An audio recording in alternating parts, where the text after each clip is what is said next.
all right, you're going to have to put some effort into your life. And you need to be motivated to do that. And so what are the potential sources of motivation? Well, you could think about them in the big five manner. You know, if you're extroverted, you want friends. If you're agreeable, you want an intimate relationship. If you're disagreeable, you want to win competitions. If you're open, you want to engage in creative activity. If you're high in neuroticism, you want security. Okay, so those are all sources of potential motivation that you could draw on, that you could tailor to your own, you know, your own personality. But then there are dimensions that you want to consider your life across. And so we ask people about, well, you know, if you could have your life the way you wanted it in 3 to 5 years, if you were taking care of yourself properly, you know, what would you want from your friendships? What would you want from your intimate relationship? How would you like to structure your family? What do you want for your career? Well, how are you going to use your time outside of your job? And how are you going to regulate your mental and physical health, and maybe also your drug and alcohol use? Because that's a good place to auger down, you know, because alcoholism, for example, wipes out, you know, 5 to 10% of people. So you want to keep that under control.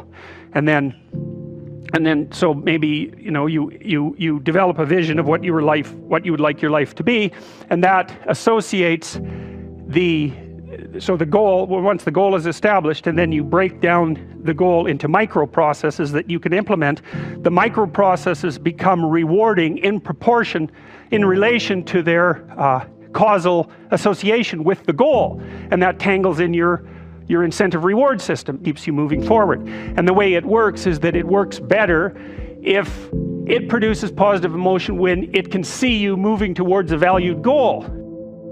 Okay, well, what's the implication of that? Better have a valued goal, because otherwise you can't get any positive motivation working out. And so the more valuable the goal, in principle, the more the microprocesses associated with that goal start to take on a positive charge. And so what that means is, well, you get up in the morning and you're excited about the day, you're ready to go. And so as far as I can tell, what you do is you specify your long-term ideal. Maybe you also specify a place you want to stay the hell away from, so that you're terrified to fail as well as excited about succeeding, because that's also useful. You specify your goal. You do that in some sense as a unique individual. You want to specify goals that make you say, oh, if that could happen as a consequence of my efforts, it would clearly be worthwhile. Because the question always is, why do something? Because doing nothing is easy. You just sit there and you don't do anything. That's real easy. The question is, why would you ever do anything? And the answer to that has to be because you've determined by some means that it's worthwhile. And then the next question might be, well, where should you look for worthwhile things? And one would be, well, you could consult your own temperament. And the other would be, look at what it is that people accrue that's valuable across the lifespan. So you do a structural analysis of the subcomponents of human existence, and I already did that. You need a family, you need friends. Like, you don't need to have all these things, but you better have most of them. Family, friends, career, educational goals, plans for, you know, time outside of work, attention to your mental and physical health, etc. You know, that's what life is about. And if you don't have any of those things, well, then all you've got left is misery and suffering. So that's a bad deal for you. I think the best thing you can do with regards to your conscientiousness is to set up some aims for yourself, goals that you actually value. Because how are you going to hit something if you don't know what it is? That isn't going to happen. And often people won't specify their goals too, because they don't like to specify conditions for failure. So if you keep yourself all vague and foggy, which is real easy, because that's just a matter of not doing as well, then you don't know when you fail. And people might say, well, I really don't want to know when I fail because that's painful. So I'll keep myself blind about when I fail. That's fine, except you'll fail all the time then. You just won't know it until you've failed so badly that you're done. And that can easily happen by the time you're 40. So I would recommend that you don't let that happen. So that's willful blindness, right? You could have known, but you chose not to. But once you set up that goal structure, let's say, and that's really, in many ways, that's what you should be doing at university. That's exactly what you should be doing, is trying to figure out who it is that you're trying to be, right? And you aim at that. And then you use everything you learn as a means of building that person that you want to be. And I really mean want to be. I don't mean should be, even those things are going to overlap. Okay, so once you get your goal structure set up, you think, okay, if I could have this life it looks like that might be worth living, despite the fact that it's going to be, you know, anxiety provoking and threatening, and there's going to be some suffering and loss involved in all of that, obviously. The goal is to have a vision for your life such that, all things considered, that justifies your effort. Okay, so then what do? Well, then you turn down to the micro routines. It's like, okay, well, this is what I'm aiming for. How does that instantiate itself day to day, week to week, month to month? And that's where something like a schedule can be unbelievably useful. Okay, so what's the rule with the schedule? It's not a bloody prison.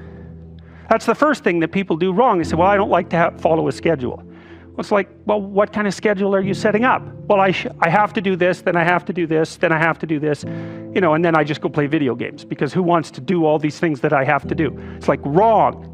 Set the damn schedule up so that you have the day you want. That's the trick. It's like, okay, I've got tomorrow. If I was going to set it up so it was the best possible day I could have, practically speaking, what would it look like? Well, then you schedule that. And obviously there's a bit of responsibility that's going to go along with that, because if you have any sense, one of the things that you're going to insist upon is that at the end of the day, you're not in worse shape than you were than at the beginning of the day, right? You know, you have to negotiate with yourself and not tyrannize yourself.